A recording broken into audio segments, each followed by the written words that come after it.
Mga Taiwanese nga sakop sa usa ka sindikato sa extortion sa China, nasikop nga nag-operate dinhi sa Sugbo.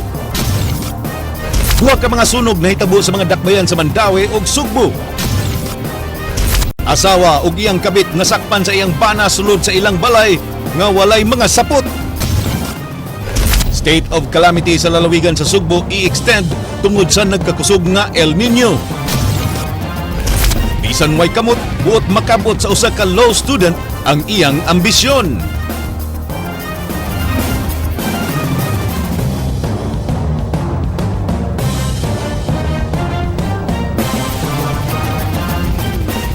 Mayang hapon Sugbo Kabisayaan, dulan 70 ka mga Taiwanese ug Chinese national ang nasikop sa Regional Police Office 7 ug Bureau of Immigration gikan sa pipila ka mga balay sa dakbayan sa Sugbo. Ang mga dinakpan na lambigit sa extortion gamit ang mga kahimanan sa internet. Nag-aksyon gisundan ni Leslie Caminade Vistil. Search warrant number 0328-9-0715-10 for violation of Section 9 in relation to Sections 10, 11, and 14 of RA 9165 Access Device Regulation Act of 1998. Kagahapon sa hapon, giserve sa mga sakop sa RID, RAIDSOT, ARSOG, RPSB ug taga-immigration ang search warrant nga giluwatan ni RTC Branch 10 Presiding Judge Soliver Peras. Ang Taiwan National Police nagpatabang sa Police Regional Office 7 alang sa pagsusi sa mga reklamo sa mga negosyante nga taga-Taiwan ug China. Matud pa ni Regional Chief Directorial Staff Senior Superintendent Ray Lindon Lawas, ang sindikato mangilad sa mga negosyante pinaagi sa pagbutang-butang ug reklamo bato kanila. Gamit ang mga kaymanan alang sa internet, tawagan nila ang mga negosyante aron sa pagreklamo ug paghulga kanila sa pagpasaka ug sumbong. Sundan kini sa laing tawag nga nagpakaron ingnon nga pulis o prosecutor alang sa pagpatuo kanila nga dunay reklamo nga naabot sa maong buhatan. Dinhi na sila pangayoan og kwarta alang sa pag-ariglo sa gayong reklamo bato kanila. Ang mga pagtawag sa mga negosyante gihimo pinaagi sa paggamit sa mga kahimanan sa internet. Gumika niini na trace sa Taipei Economic and Cultural Office ang Internet Protocol Address sa mga sindikato dinhi sa Cebu City. It involves not only one person but a lot of persons who would play the role of just for the sake of extorting money out from these nationals dito. Monang search warrants were applied and then giserve kaganiha sa pagkaron there are quite a number of foreign nationals who are accordingly involved in this modus using the technology in getting money, so there might be some violations on cybercrime law. Usa sa mga team leader sa mga operasyon nga si Superintendent Rex Dirilo nagkanayon nga samaran ang upat sa mga gidakop human milayat gikan sa balay sa ilang gi-raid. Matud pa ni Dirilo, milanat og pipila ka buwan ang ilang gihimo nga surveillance sa mga balay nga giabangan sa mga dinakpan gikan sa mga nagkalain-laing lugar sa dakbayan sa Sugbo. And ang isa o duha ni ambak sa third floor. They went to another house. Yes, syndicate niya. Big syndicate. Syndicate operating in the Philippines, but they are victimizing Taiwanese and Chinese nationals. Susihon usab sa Bureau of Immigration ang mga dokumento o mga passport sa mga dinakpan nga nakasulod sa nasod isip turista. We will conduct also our own inquiry and investigation. Magawa lang sa turnover sa PNP for whatever purposes. Giembargo sa kapulisan kining nagkalain-laing devices nga gigamit sa ilang illegal nga kalihukan. Ang mga dinakpan posibleng mag-atubang og kasong paglapas sa Cybercrime Prevention Law, Anti-Money Laundering Act ug Access Devices Regulation Act. Lakip sa giimbestigar sa kapulisan moong pag-ilas sa pangulo sa mga sindikato. Alang sa Aksyon Bisaya, Leslie Caminade Vistil. Ang mga taga-Taiwan nga nadakpan sa raid nagpakaaron ingnon nga mianhi sa Sugbo alang sa pagkat-on og in English. Matod sa kapulisan, walay tulubagon ang tag-iya sa balay nga ilang giabangan tungod kay mao kini gipatuo nga maoy tuyo nila dinhi. Ang kalambuan sa balita giaksyonan ni Edwin Cañete. Gipresentar ni Senior Superintendent Tam Banyas ngadto sa mga sakop sa media ang 69 ka mga Taiwanese nga nadakpan tungod sa extortion nga ilang gihimo sa mga negosyanteng China. Lakip sa gipresentar ang mga kahimanan nga ilang gigamit sa gihimong krimen. Matud pa ni Banyas nga organisado kayo ang grupo ug aduna kini mga kauban nga tuwa sa ilang nasod nga nangita og mga pahibalo kanila sa ilang sunod nga biktimahon. May nagre-research kung sinong daghang kwarta tong ilang mga kababayan. Maybe nasa bangko din or whatever.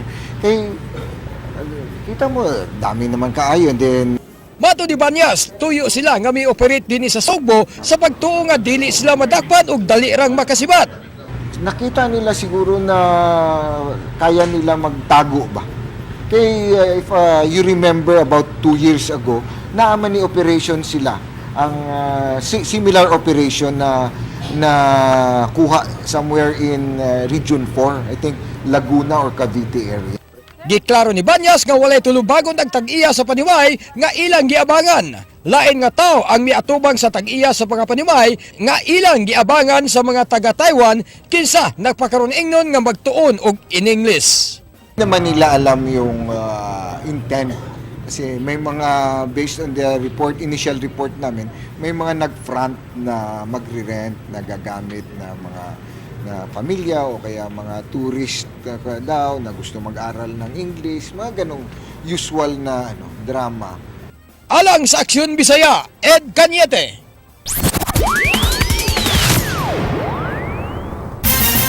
Mga sakop sa Parish Security Group moabag sa ipatuman sa security sa umaabot nga International Eucharistic Congress. Usa ka training ug seminar ang himuon alang sa pagbansay-bansay kanila. Ang mga kalambuan giaksyonan ni Ray Pasaporte. Nakigtagbo ni Acting Mayor Edgar Labilla ang presidente sa lain-laing parokya dinhi sa Dakbayan sa Sugbo. Matud ni Labilla, mangandam sila alang sa seguridad sa umaabot nga International Eucharistic Congress karong Enero sunod tuig. Ipailawom sa training og seminar ang tanang membro sa Parish Security Group alang sa seguridad sa dakong kalihukan. Gibana-bana nga libuan ang mutambong niini gikan sa gawas sa nasod ug sa mga nagkalain-laing lugar sa Pilipinas. Matud ni Labilla, dili tanan mahimong mabantayan, ilabi na sa mga simbahan ug mga lugar nga tapukan sa maong kalihukan. Security element.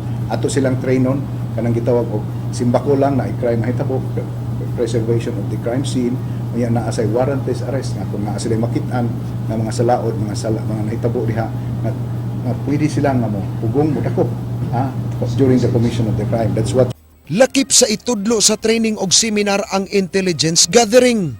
Makig-alayon usab sila sa Association of Barangay Councils ug sa hepe sa Cebu City Police Office.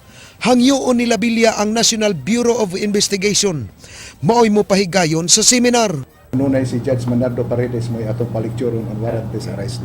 Unya ang ato sang mga NBI personnel, Agent Algoso ba o kanang mga experts on crime prevention, preservation of the crime scene. Nasa tayo Tinguha usab sa training nga mahatagan sa insaktong kahibaw ang mga sakop sa Parish Security Group sa pagtabang sa kahapsay og kalinaw sa matag parokya.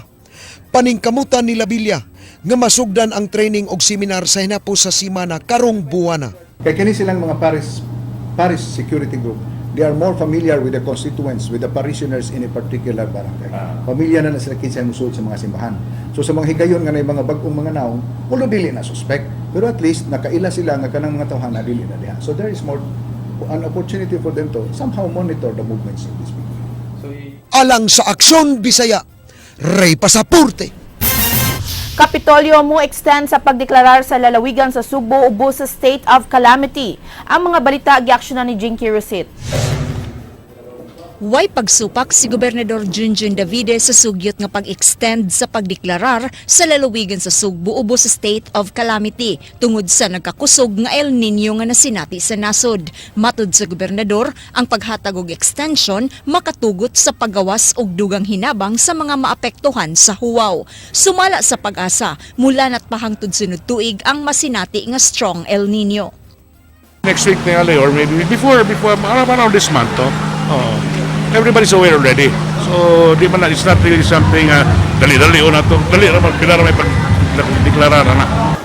Sa pagkakaroon, 6 million pesos na lang ang nahabilin na pondo sa Quick Response Fund sa Kapitolyo. Sunod semana, magtagbo ang Provincial Disaster Risk Reduction Management Council aron isgutan ang posibleng mga lakang sigayon nga magkuwang ang supply sa tubig tungod sa huwaw. Yeah, but we can always source out other funds. Okay, this is something urgent. So, and besides, we're also preparing our budget upon for this year. So, ato nang gahinan yun. Tamang yun ta for sa disaster nato funds. Niadtong Mayo, mipagawas ng Kapitolyo og 40 million pesos isip hinabang sa napektuhang mga barangay sa lalawigan. Alang sa Aksyon Bisaya, Jinky Rosit.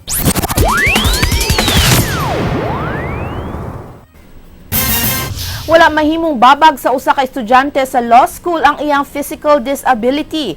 Bisan ug walay mga kamot, buot niya nga kabuoton ng iyang ambisyon nga mahimong usa ka abogado.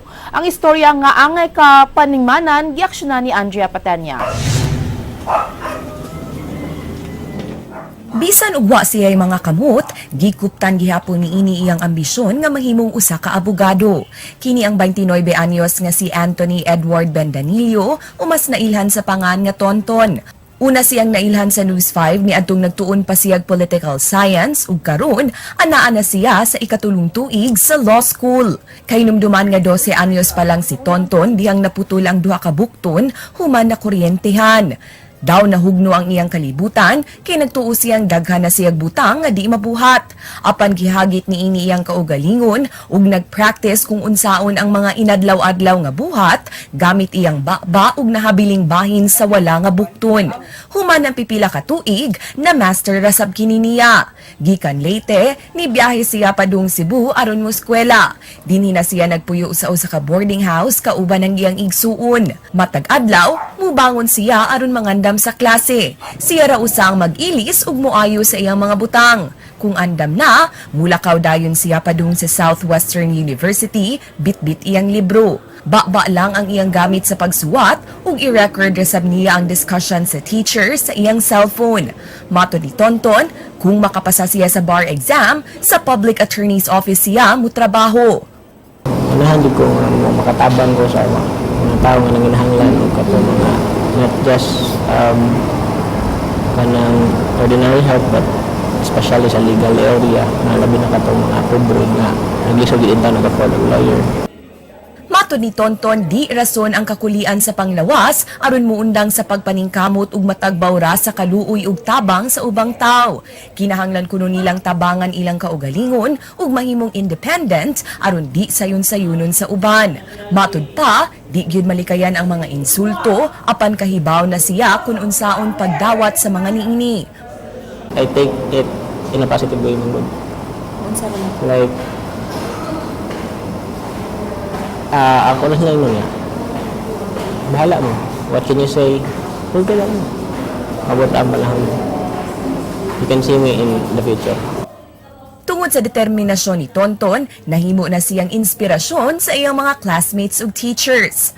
Kana bitong time nga murag mawad-an sad mi kanang strength or kanang paglaom, then seeing him kanang kaya ra di ani nato kay tan-aw na siya na mo nakaya man gani niya despite sa iyahang disability. So inspiring, very inspiring. Duna say mensahe si Tonton ngadto sa mga kabatan-unan nga wa nahatagi og importansya ang edukasyon. Hinaot nga dili nila usikan ang gihatag sa Ginoo nila nga kumpleto sila sa ilahang body part, then ang kanang effort sa ilang ginikanan nga naningkamot sa ilahang panginabuhi para lang mahatag sa ilang edukasyon nga ilang ikinahanglan. Alang sa Aksyon Bisaya, Andrea Patenia.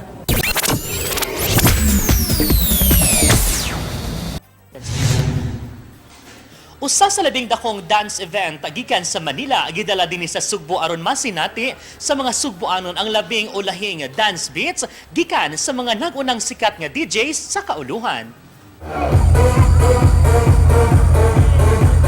Gidagsa sa mga Cebuanong partygoers ang dakong hawanan sa South Road Properties niadtong Sabado sa gabi sa gipahigayong Unleashed Cebu. Kini ang usa sa pinakadakong dance event sa nasod nga tuyong gipahigayon dinhi sa Queen City of the South. And as expected, blockbuster ang gidaghanon sa mga Cebuanos nga mitambong. Kining dakong kalingawan nga unang nahitabo sa Sugbo gidalit sa Widow Entertainment and Exclusive Productions. Sobrang okay naman. Like all the Cebuanos are very supportive naman. Kahit na it's been raining the whole week, hindi naman sila takot pumunta. They're all here. So happy, good. So every year na Yes, we're planning to do it every year naman. So ito, this is our first year. Okay naman yung crowd. Mga Cebuanos magaling mag-party. Dinhi, gilingaw ang tanan sa pinakalabas ng mga music beats sa nagunang DJs gikan sa kauluhan. Gani tungod sa pagkamalampuso ni ini na panglantawan sa mga nagpaluyo ni ini nga matagtuig na kining himuon dinhi sa Sugbo. Present sab sa maong kalihukan nga nakigparty-party sa mga Sugboanon ang mga nagunang kapatid stars. Actually, magandam namin 1 month na gini na itabo gyud. Kaya naman taga-partners taga Manila, kaning Unleashed na brand, Manila ginigikan, dako kaysa sa Manila ba. They had 30,000 people going to their event, and now gusto sila to go to Cebu and show them what's Unleashed here. Actually, I'm an ambassador of Viber, so lahat kami, we brought the top DJs in the Philippines to Cebu. Of course, para lahat ng mga kababayan natin sa Cebu mag-enjoy sa mga paganap na bongga, ganon. More support, more fun, and mas dalas niyo ako makikita dito. Samtang klaro nga hingpit na yung naka-move on si Divine Lee gikan sa breakup nila sa kanika-relasyon ni ini nga si Victor Basa. Kaya tol ni ining kalihukan atong nasigpatan ang sweetness nila sa iyang bagong Sugboanon nga hinigugma nga usa sa mga organizers ni ining maong kalihukan. Okay na siya. Parang okay naman, di ba? Shopping site po, ano pong relasyon po natin with sir? Jowa, ano pa ba? Di ba? But no, balik tayo sa event. Hindi, I'm happy na nakita ko because I've been supporting Unleashed for the longest time. And it's nice that Blake is supporting the same thing that I like. Nag-enjoy gyud ang mga Cebuano sa dakong dance event nga nahitabo karong tuiga sa SRP ug sa Makadiyot naka-release sila sa ilang gihambing nga mga nagkadayang tensyon ug mga suliran pinaagi sa paglingaw-lingaw, chill-chill ug pagsayaw-sayaw sa mga nagunang music beats sa makalingaw ug tuyong gidagsa nga Unleashed Cebu. Alang sa aksyon showbiz, kini si JP Laucot Sera Agay.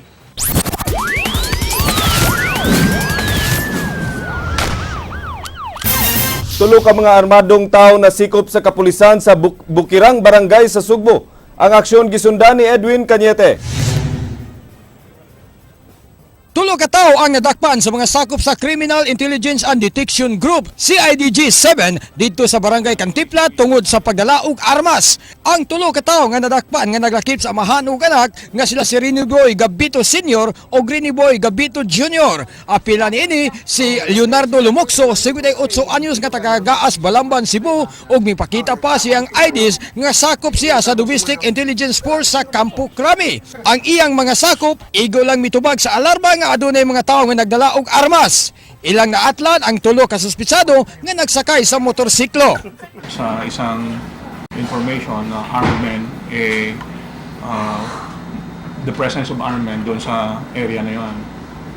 Giangko ni Leonardo nga nagdala sila og armas niadtong higay na gumikan kay nakadawat usab sila og impormasyon nga adunay mga armadong tao diya sa Barangay Cantipla.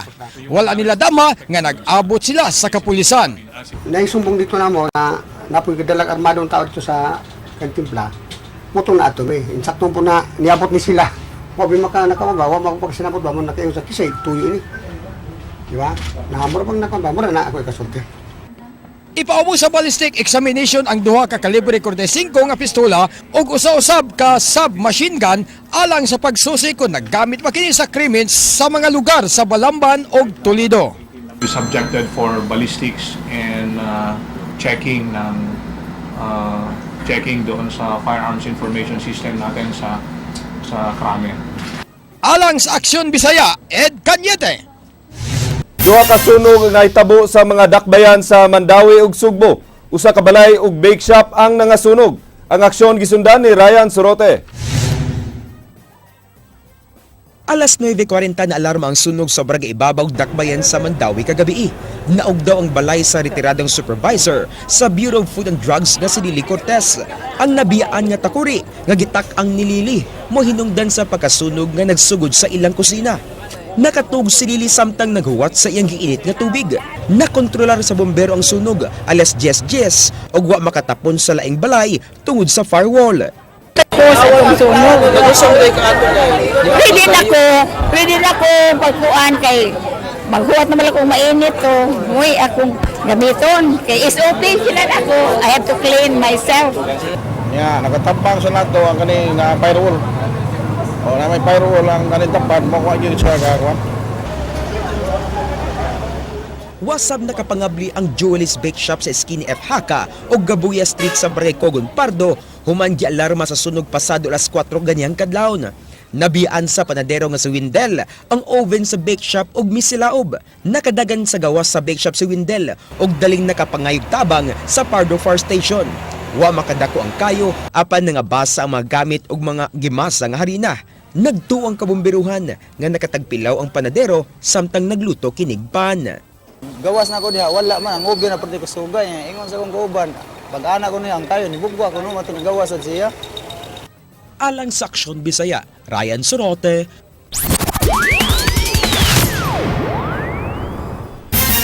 Tungod sa dako nga budget alang sa tuig 2016, ang TESDA kung Technical Education and Skills Development Authority nagtinguha nga mukuha pa og dugang scholars aron mahimong mga skilled workers.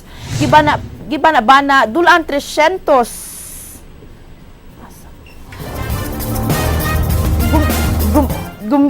Tungod sa dako gibana-bana ni TESDA Director General Joel Villanueva nga dulan 300,000 ka mga scholars ubos sa Training for Work Scholarship Program ang mo-enroll. Gumikan niini naghinaut sila nga moabot og 1.3 million ang mga skilled workers sa nasud. Pagkakaroon adunay 100,000 ka skilled workers ang gikinahanglan sa gawas sa nasud. Again, they need 2,000 welders. For New Zealand, they need 30,000 construction workers. In the country Qatar, they are preparing for 2022 World Cup. So they're building arenas and facilities. They needed about 100,000 skilled workers. Gianugunan ang Vice Mayor sa Dakbayan sa Sugbo sa pag-reassign unya sa hepe sa kapulisan sa Rehiyon 7. Sumala ni Acting Mayor Edgar Labella, aktibo si Banya sa kampanya batok sa gidili nga drogas. Ang mga kasayuran giaksyonan ni Ray Pasaporte. Ang akong ikasulti ni ana nga mura ko gianugunan kay Kini ang reaksyon ni Acting Mayor Edgar Labilla sa dihang nasayod nga hapit na relibuhan ang pangu sa kapulisan sa Central Visayas Prudencio Tombanyas. Matud ni Labilla nga sukad nilingkod si Banyas sa miaging tuig. Maayo ang iyang kampanya batok sa illegal nga droga.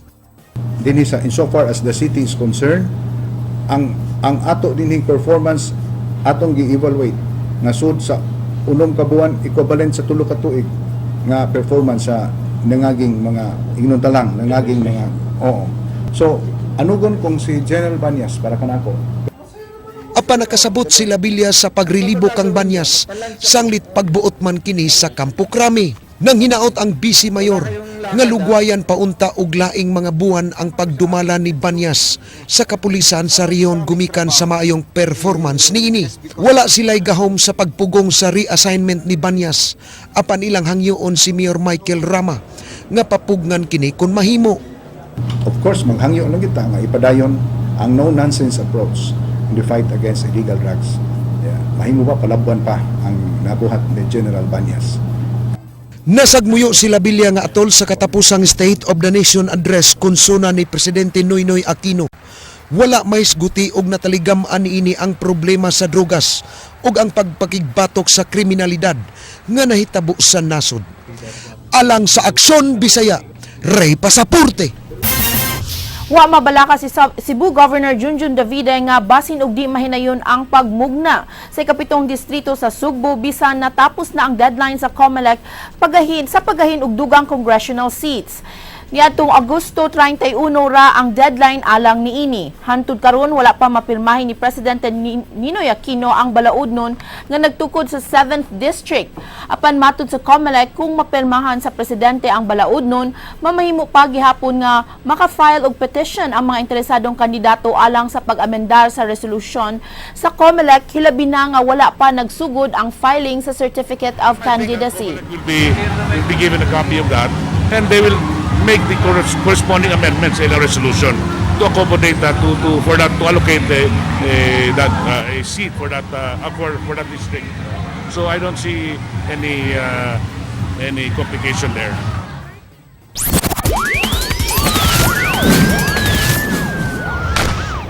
Sa padayon nga kampanya sa kapulisan sa Lapu-Lapu sa pagkigbatok sa gidili nga drugas, lain na usab ang ilang nasakpan sa usa ka checkpoint.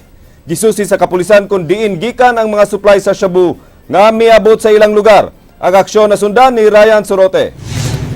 Way puas ang pagpahigay ng checkpoint sa Marigondon Police Station sa ilang area of responsibility tungod sa problema sa ginadaling drogas. Ug kaganyahang kadlawon, laing nagsakay sa motorsiklo na usab ang ilang nasugatan sa checkpoint sa Highway Basak nga nakuhaan og shabu. Suway pangamilikay sa checkpoint ang 21 anyos nga si Dexter Aton apan naabtan kini sa kapulisan. Ni evade siya sa among checkpoint mo ni action sa U-turn. Na-corner siya sa akong tropa. Gipangiyuan sila lisensya apan nahog ang usa ka pakete sa shabu gikan sa iyang pitaka. Paghiling sa kapulisan sa iyang pitaka, nakuha ang laing napo ka magagmay nga pakete sa shabu.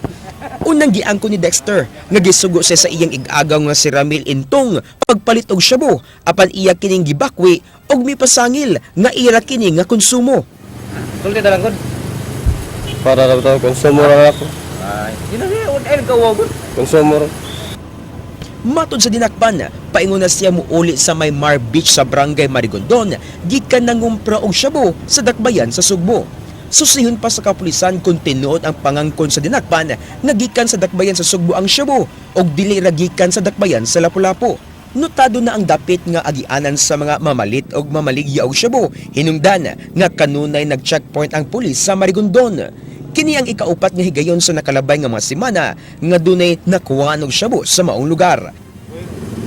Going to Marigondon og likewise Marigondon going to Basak, Tamiya. Ya labaw na karon og maugma holiday. Morning nightlife sila. Alang sa Aksyon Bisaya, Ryan Sorote. Asawa ug ang iyang lalaki na sakpan sa bana nga walay sapot sulod sa ilang balay. Ang aksyon gisundan ni Leslie Caminade Vestil.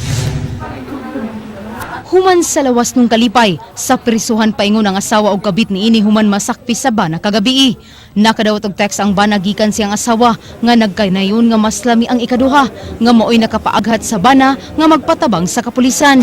Dihang naabot na ang bana uban sa Balamban Police ug SWAT team silang panimay. Ilang nabantayan nga gitrangkahan ang pultahan ni ini. Hinungdan nga ang bana miagi na lang sa bintana nga ginama sa kawayan. Dihang nakalusot na ang bana, mo iyang nakitaan ang iyang asawa nga gipatungan siyang higala nga puro suway mga sapot. Yung nakitaan gabi, sir? Ulpot-ulpot. Ulpot-ulpot og nidagan ang lalaki nga anay purol. Way pagmahay ang gibati ang asawa, tuod kay ang iyang bana, hilabihan sab makapangulata og bisyoso. Matud pa sa asawa, hilabihan ang iyang pag-antos siyang bana sulod sa siyam katuig. Hinungdan nga nagkigbuwag siya ni ini. Apan wa makadawat ang iyang bana, mao nga matud pa, gipakauwawan siya siyang bana. Ang giingong kabit, mipadayag siyang pagmahay, apan nahigugma siya sa babay. Hinungdan nga na traidor niya iyang higala. Kuan, mga dugay na akong inantos, 9 years. 9 years naman kuan na tipo na mangulata. Tungod sa bisyo, masabuwak ang mga kanon, barag unsa iyang ipanguan diha. Gamay hinungdan, away dayon, tungod na ng bisyo. So, anak ko kagwanta. Ultimo gani akong anak mo, masulti man gani na sa maestra nga.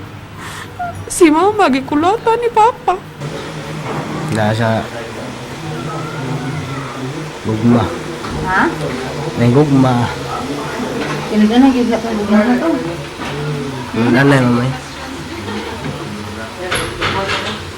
Nga ka mo, ka nagmahay ka, priso ba yagid mo? Nga lugi, di nakakagawas. Nagmahay. Di makapasaylo ang bana siyang asawa ug giyag yun ning pasakan og kaso nga adultery. Samtang wa say kahigayunan nga makuptan pa o makuha sa asawa ang ilang duha ka anak nga nagpangidaron og 4 anyos ug 8 anyos. Sa papa, ma'am, if ever mo claim ang mama nga, siya mo bunit yun? Dili na katungod sa kaso nga iyahang na buhat tungod sa kasasala ngayon na buhat dili na jud na niya pwede makuha ang bata. Wa gi chances. Wala. Dili kay wa man saygi ang angay nga mga isang pasaylo nako kay dili agikan nako. Na wa gid na niya mahatagay nako bisag nagluhod-luhod ba ko pangayo. Alang sa Aksyon Bisaya, Leslie Caminadi Vistil.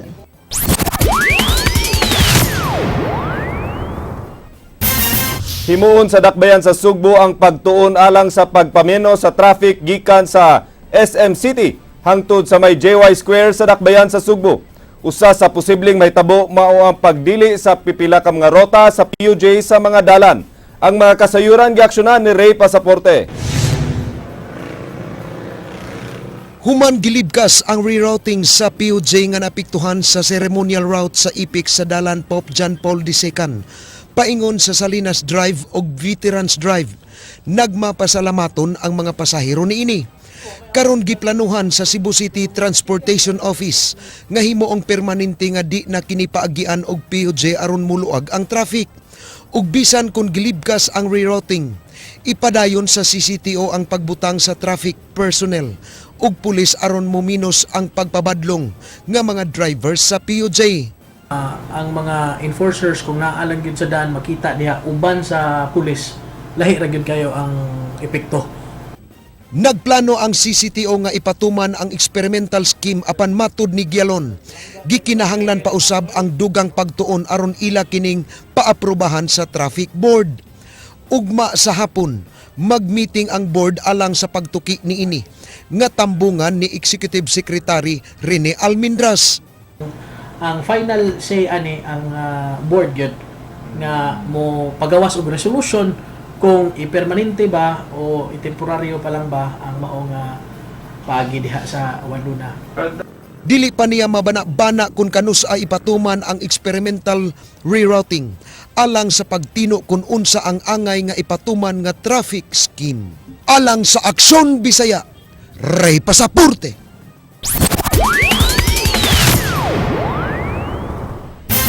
Sa mga balita gikan sa gawas sa nasod. Nakagawas na sa prisuhan ang Kentucky County Clerk sa United States human mapriso kini tungod sa pagbalibad niya sa paghatag og marriage license sa mga gay couples. Si Kim Davis nagdumili sa pag-issue og marriage licenses sa mga gay couples tungod sa hugot nga pagtuo sa iyang relihiyon.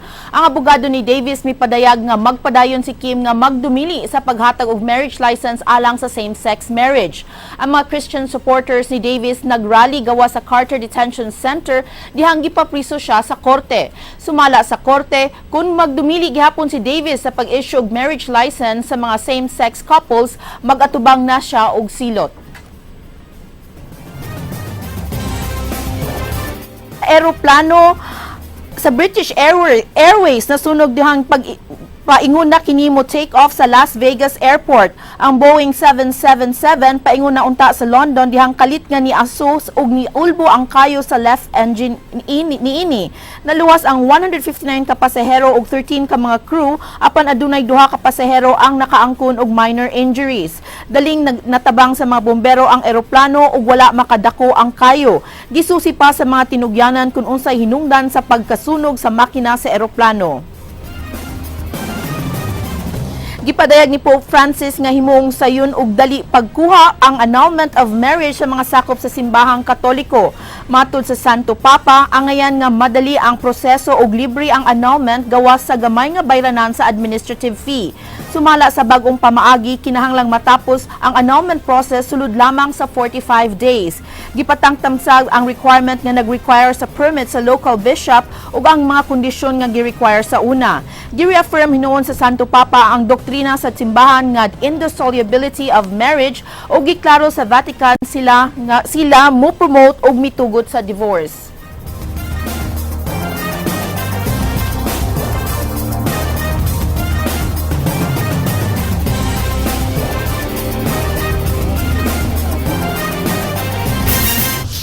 days na lang ang annulment. That is their proposal. Kung saan kadugay karon ang kadaghan? The church annulment, I'm not sure, Glenn, but I heard dugay daw ang sa church, so I'm not really sure about that. Kato si Tonton kanina, atong inspirasyon. Yes. Mahimo na tong abogado muna na mo iyang i-focus na unya, no? Kaning mga annulment cases. In courts. In courts kay. Yeah. Daghan na kayo nga kaning di na gyud magkauyo, no? Di na magdugay ng relasyon kadaghanan karon masama tong nadakpan kinina nakitaan. Oh. Nasakpan. But is that a reason for you to do that? Kato grounds na to for annulment. Ganong intriga man kay ka, Glenn. Ipiga ko kay wala pa man kumusod niya nang. Okay, don't if you're not ready. Mao kadto ang mga balita sa Aksyon Bisaya. Ako si Glenn Soco. Mga balita nga pundasyon sa ligdong nga opinyon ug konkretong solusyon. Ako sab si Georgia Herrera. Bisan asa, bisan kanusa. Kapatid, kay di lang kutob sa balita. Aksyon!